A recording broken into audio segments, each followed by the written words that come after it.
నమస్సుమాంజలి. నేను అనుభవపూర్వకంగా తెలుసుకున్న మంచి మాట. నేను ఆచరిస్తూ చెప్తున్న బంగారు మాట. మీ అందరితో పంచుకోవడం కోసం ఈ వాయిస్ మెసేజ్ చేస్తున్నాను. ఎప్పుడైనా ఎక్కడైనా మనం తినిన ఆహారం యొక్క మెనూని ఎవరైనా అడిగితే 5 సెకన్లలోపు చెప్పగలగాలి. లేకపోతే 5 సెకన్ల కంటే తక్కువ టైంలోనైనా మనం చెప్పగలిగితే మనం ఆరోగ్య స్పృహతోనే ఉన్నాము అని అర్థం. అలా గనుక మన మెనూని ప్లాన్ చేస్తే ఆరోగ్యంగా జీవించవచ్చు. మనం అన్ని పదార్థాలు ప్లేట్లో పెట్టుకుని తినడం వల్ల ఏ ఒక్క పదార్థాన్ని ఆస్వాదిస్తూ తినలేం.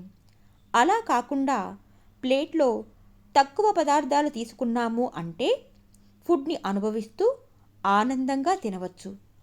ఆ ఆనందం మనకు ఎప్పుడు కలుగుతుంది అంటే కొన్ని ఐటమ్స్ మాత్రమే తినినప్పుడు.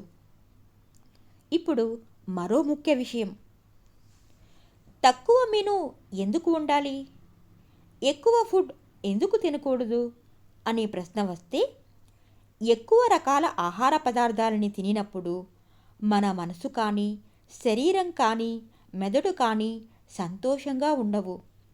మన బాడీకి హెల్త్ని ఇవ్వలేవు.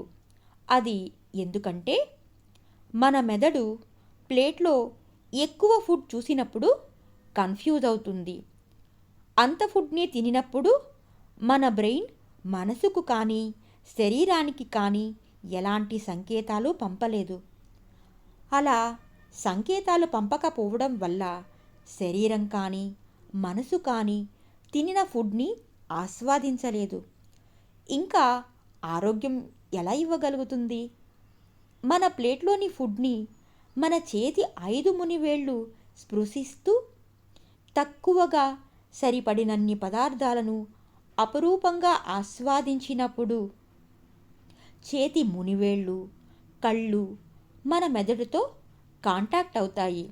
అంటే సంతోషంతో మంతనాలు జరుపుకుంటాయి.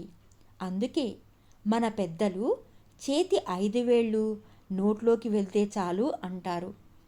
మీరు ఎప్పుడైనా మేము 5 కూరలు వండుకున్నాం, ఆ హోటల్కి వెళ్ళినప్పుడు అలా తిన్నాం, గ్రాండ్ ఫంక్షన్కి వెళ్ళి ఇలా తిన్నాం అని కాకుండా మీ మెను అన్నం, పప్పు, కూర, పెరుగు అనే ఈ తక్కువ ఆహార పదార్థాలని తినే ప్రయత్నం చేసి ఆరోగ్య స్పృహను కలిగి ఉండండి. అన్నం, పప్పు, కూర, పెరుగు 2 సెకన్లలో మీ మెనూని గర్వంగా చెప్పండి. సుఖీ భవ.